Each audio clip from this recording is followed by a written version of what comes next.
시간이 되었으니까요. 2025년 2월 3일 제66차 최고위원회의를 개의하겠습니다. 삼성님 진행해 주시겠습니까?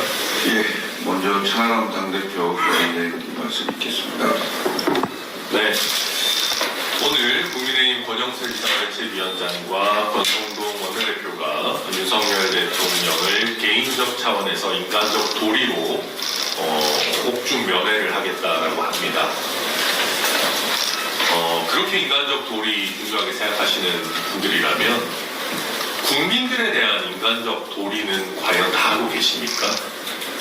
지난 겨울 비상계엄으로 인해서 정말 연말연시에 어려웠던 자영업자들, 어렵게 쌓은 국민들과 함께 어렵게 쌓아 올린 국격과 대한민국의 외교 안보가 무너져 내렸을 때 국민들이 입었던 정말 그 참담한 심정을 제대로 이해하고 계십니까? 그런데 그 국민들에 대한 인간적 도리는 아직까지 저는 그 두 분이 진심으로 본인들의 잘못을 뉘우치고 비상계엄을 일으킨 정권을 아직까지 비호하고 있다는 것에 대해서 제대로 사과한 것을 저는 보지 못했습니다. 그런 상황에서 위헌적인 비상계엄을 일으킨 주범을 여당의 투톱이라고 하는 분들이 찾아가서 면회한다. 여당의 투톱이 내란 수괴로 구속되어 있는 윤석열 대통령을 면회하는 그것이 어떻게 개인적 차원입니까? 그럴 시간이 있다면 지금 어려워진 민생을 챙기고 오늘 또 관세 전쟁으로 인해서 코스피가 무너져 내리고 있는데 이런 주식시장을 챙기는 것이 먼저이지 어떻게 옥중에 윤석열 대통령을 찾아가는 것이 더 우선되어야 할 도리라고 할 수 있습니까? 국민에 대한 인간적 도리를 다하십시오. 국민에 대한 여당 투톱으로서의 책임을 다하십시오.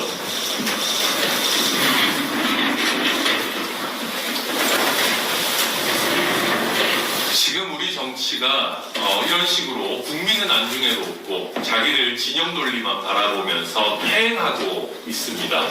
권성동 원내대표 최근에는 그런 얘기도 하셨죠. 헌법재판소에서 권한쟁의 심판이 인용돼도 헌법재판소에서 추가적으로 헌법재판관 임명해야 된다라고 결정해도 최상목 권한대행 거기 따르면 안 된다라는 취지의 말씀하셨습니다. 여당의 원내대표가 어떻게 헌법재판소의 결정을 따르지 말라는 얘기를 공공연하게 할 수가 있습니까? 우리 정치권이 수많은 공방을 할 수 있습니다. 그러나 그 어떤 경우에도 헌법재판소와 우리 사법부의 권위를 흔드는 그런 이야기들은 해서는 안 됩니다.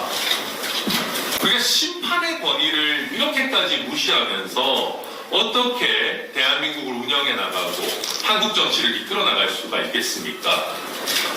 저는 이런 식으로 대한민국 정치가 퇴행하고 지켜야 하고 풀어내야 할 기본적 과제들도 수행하고 있지 못하다는 현실이 참으로 참담합니다.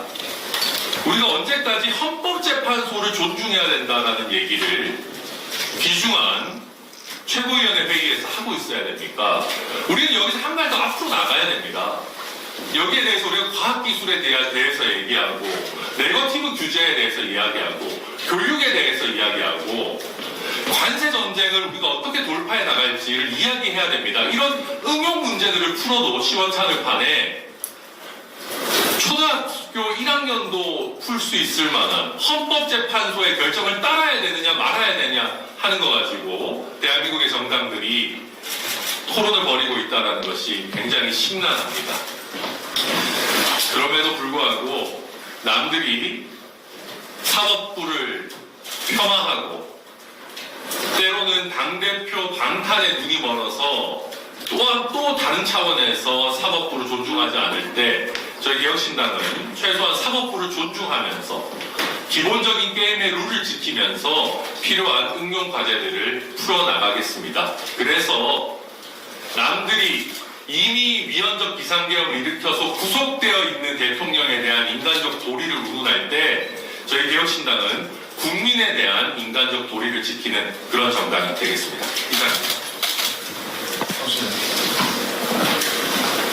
다음은 전성규 최고위원 발언이겠습니다. 네, 전성윤입니다. 도널드 트럼프 미국 대통령이 캐나다와 멕시코 산 수입 구매 25%, 중국산에는 10% 추가 관세를 부과하겠다는 행정명령에 서명을 했습니다. 국제적 변화가 직면했고 더 중요한 것은 그 변화가 이제 시작이라는 점입니다. 멕시코를 미국 시장 진출 기반으로 하는 기업들이 물론 있고 앞으로도 큰 변화들이 올 것이 자명하기에 정부는 외교와 무역 정책에 대한 전략을 세우고 신속하게 대응해야 합니다. 그런데 트럼프 대통령 입장에서는 누구와 협상을 해야 될까요? 참 이상한 나라일 것입니다. 트럼프 1기 행정부 때는 박근혜 탄핵으로 취임 5개월 후에나 정상회담이 진행됐고 다시 한번 트럼프가 정상회담을 하려고 했을 때 몇 개월이 걸릴지 모르겠습니다. 현재 우리 정치는 당리당략에만 매달리고 있습니다. 양당이 우리나라가 성장할 기회를 놓치고 있고 망가져가고 있을 때 방치하고 있고 그것이 시대적 과오로 남을 것입니다. 부정선거, 방탄 그만하시고 모든 정당이 신속한 정상화에 초점을 둡시다. 입법기관이 국회가 기업들에게 숨통을 틔워줄 법을 만들어야 합니다. 특히 규제 완화할 수 있는 것부터 찾아야 합니다. 특히 여당은 다시 한번 탄핵의 강을 건너십시오. 신속한 정상화의 방법은 국민께 다시 묻는 겁니다. 누가 미래를 말하고 미래를 생각하고 있습니까? 이상입니다. 다음 이주영 정치위원장님 발언이겠습니다. 이주영입니다. 중국이 숨겨둔 전략이 딥시 그뿐일까요? 이제 시작되었을 뿐입니다. 미국이 가진 무기 또한 관세와 달러 파워뿐이겠습니까? 그들은 언제나 우리의 상상을 넘어 준비되어 있습니다. 우리는 오늘 당장 무엇을 가지고 있습니까? 벤처 투자 업계에 따르면 지난 한 해 국내 창업을 성공적으로 안착시키고도 본사를 해외로 옮기고 즉 플립을 선택한 기업이 2배 가까이 늘었고 해외 소재 스타트업 수는 10년 새 무려 6배가 되었습니다. 기술 개발에서부터 실무에까지 발목을 잡는 행정과 입법, 수익이 나려는 기미만 보여도 짐부터 지우는 세무는 규제 샌드박스는 고사하고 기업이 무슨 샌드백인 줄 압니다. 불경기와 국내 증시의 부진으로 벤처 투자 규모는 3년 전에 비해 3분의 1 토막이 났습니다. 첨단 기술 스타트업 대표들의 입에서 한국에서는 어차피 안 되는 거 알지 않느냐는 조소와 푸념이 한국어로 울려 퍼지는 것이 2025년 얼어붙은 대한민국의 현실입니다. 운신이 자유롭고 인력 또한 풍부하며 법인세, 소득세 등 세제 혜택까지 유리한 새로운 땅을 찾아 떠나는 젊은이들에게 대한민국은 무엇을 줄 수 있습니까? 그들은 그곳이 천국이어서 가는 것이 아닙니다. 위험하고 거칠지라도 꿈의 자유를 찾아 발전의 희망을 찾아 목숨을 걸고 풍요의 정글 속으로 떠나고 있는 겁니다. 대한민국은 거대한 정부의 친절한 규제와 영혼 없는 행정 보모의 토닥임 속에 자생력도 자율성도 모두 잃어버리고 있는 중입니다.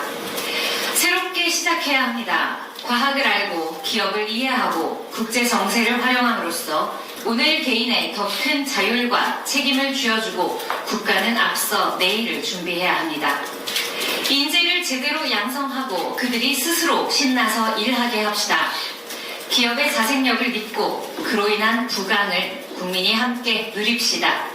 국가가 해야 할 일과 할 수 있는 일을 잘 가려 아무도 소외되지 않되 함부로 나태할 수 없는 나라로 다시 재건합시다. 대한민국 미래의 새로운 이름, 우리는 개혁신당입니다. 예, 회의를 비공개로 전환하겠습니다.